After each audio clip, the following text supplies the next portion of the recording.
Allez, après avoir fait le point sur l'économie, on fait maintenant le point sur les marchés avec nous, Nadine Trémolière. Nadine, si vous le voulez bien, on va tout de suite regarder, en appliquant nos règles traditionnelles, le tableau avec les chiffres arrêtés à la fin du mois dernier. Nous sommes donc le 31 mars et je fais le constat suivant, c'est que déjà, au mois de mars, les marchés américains ont fortement baissé. Nous sommes donc avant le 2 avril 2025, c'est-à-dire les annonces de Donald Trump sur les droits de douane. Première question, est-ce que Trump est un créateur ou est-ce que c'est un amplificateur de baisse? Je pense qu'il est quand même quelque part le créateur, parce que si les marchés baissaient depuis un certain nombre de semaines, depuis globalement autour du 20 février, l'inflexion du marché s'est faite, c'est avant tout parce que justement tout le monde attendait ces annonces et qu'au fur et à mesure du passage du temps, on pressentait que ces annonces seraient pas forcément très favorables pour les marchés. Donc oui, je pense qu'il est quand même le créateur avant tout de ce qui se passe, parce que rappelez-vous, fin de l'année, on était quand même sur des perspectives économiques, d'inflation, qui étaient quand même toujours très positives, et que là, on a l'impression que le jeu est en train de changer un petit peu. Est-ce que les marchés, entre guillemets, on pourrait pas leur reprocher leur enthousiasme précédent, parce que franchement, les droits de douane, c'était dans sa campagne. Enfin, c'est tout sauf une surprise du 1er avril. Je pense que la surprise, elle est quand même dans l'ampleur, mais on peut y revenir. Mais effectivement, vous aviez raison, les marchés américains, on le disait maintes et maintes fois, il y avait cette espèce d'exceptionnalisme qui a duré en 2023 et 2024 sur les États-Unis, dans lequel on avait l'impression quand même qu'il y avait certaines valorisations, notamment sur les grandes technologies, les grandes valeurs technologiques, qui étaient très chères. Donc effectivement, le marché, il paye un petit peu cet excès d'enthousiasme de la part des investisseurs, oui, effectivement. On regarde maintenant, si vous voulez bien, le niveau des taux d'intérêt. Donc là encore, je rappelle, la règle n'a pas changé. On est toujours sur des chiffres qui sont arrêtés fin de mois. Et avant qu'on commente l'actualité et ce qui va pouvoir éventuellement se passer, on en discutait il y a déjà quelques instants avec Florence sur les taux. J'ai un phénomène majeur, c'est les spreads du high yield européen, qui était resté plutôt calme tout au long de l'année passée, et là, qui remonte assez sensiblement. Pourquoi ? Je pense que c'est l'aversion au risque. C'est les spreads sur le high yield, alors un peu moins sur l'investment grade, c'est des reflets sur le pessimisme du marché.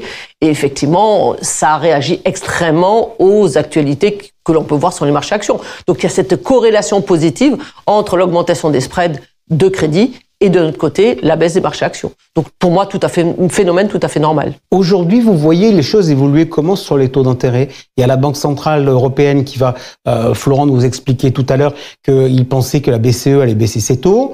Est-ce que vous vous dites que la situation actuelle met un peu à la pression sur les banques centrales? Oui, et surtout une certaine, difficulté pour les banques centrales de réagir, parce que à la fois, il y a un phénomène que tout le monde attendait de baisse des taux par le fait que les taux courts vont baisser. Donc, on imaginait que petit à petit, la courbe des taux reviendrait à une certaine normalité. Et puis, de l'autre côté, on a l'impression que ces tarifs douaniers, l'augmentation de ces tarifs douaniers est beaucoup plus importante que ce que le marché anticipait, sont en train un petit peu de générer peut-être une inflation à venir.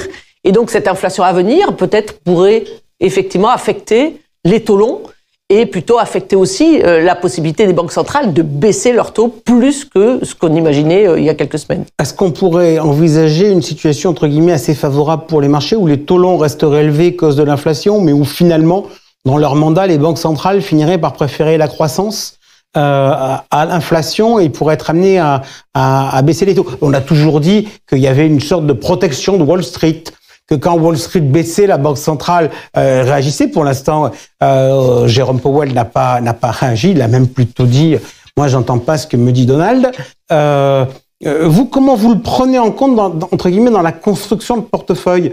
On se dit qu'on a une protection de la Fed, qu'on l'a pas Oui, on l'a, ce put Powell, on l'a, fondamentalement, si demain la Banque centrale américaine annonce une baisse des taux, peut-être plus que la BCE, parce que la BCE c'est déjà dans les cartes, mais effectivement que Powell baisse les taux, ce sera bien pris par le marché.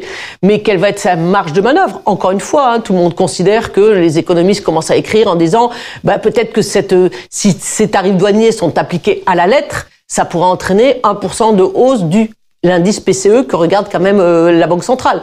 Or, cet indice PCE, il n'est pas revenu en dessous de 2. En Europe, on a l'inflation qui est en train de revenir en dessous de 2, pas aux États-Unis. Donc on sent que ça va être un petit peu le jeu que vont regarder les investisseurs. Est-ce qu'il a une marge de manœuvre ou est-ce qu'il a tant que ça une marge de manœuvre pour soutenir les marchés actions? Alors, si maintenant on regarde la performance de notre allocation équilibrée, le mois est compliqué. Performance de moins 1,7%. Donc, il mange les gains depuis le début de la période. J'imagine que le premier responsable, ça doit être le fonds Techno? Oui, bien sûr, hein, tout à fait. Mais il mange à peu près 80 centimes de la sous-performance.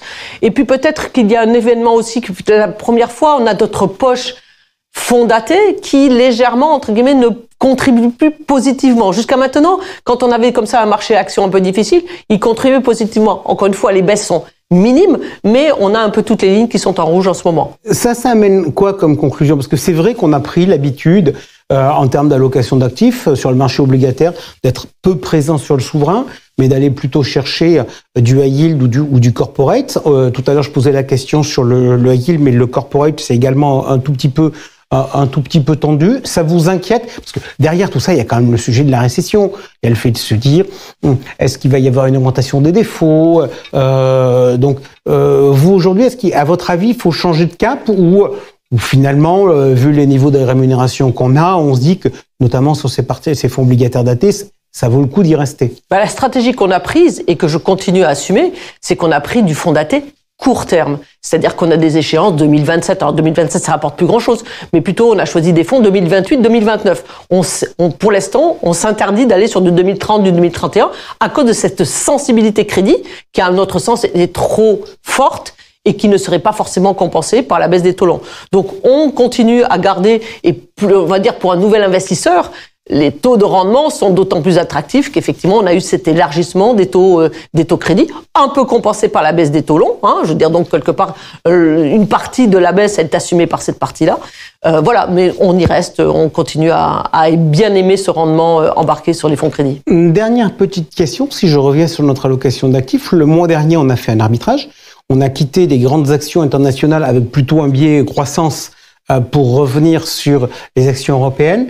Est-ce que vous avez le sentiment que finalement, dans cette crise actuelle, ce qu'on voit un peu dans les chiffres depuis le début de l'année, il pourrait y avoir vraiment des différences de comportement, pas forcément dans le sens, mais en tout cas dans l'ampleur des mouvements entre places, et notamment entre États-Unis et Europe? C'est vrai qu'en ce moment, on a un peu, on veut dire, les investisseurs vendent un petit peu tous les actifs de façon indiscriminée. Donc, on n'a pas vraiment une sélection. Je veux dire, notre biais qu'on a pris de revenir un petit peu sur les actions européennes n'a pas forcément payé. Mais dans le futur, oui, on est peut-être un petit peu plus sensible à cette partie européenne qui a peut-être, alors, pour l'instant, qui subit un peu les choses, mais qui peut, suivant leur réponse, avoir peut-être de meilleures perspectives et peut-être que les investisseurs vont se réintéresser à cette classe d'actifs ou au moins à cette zone géographique.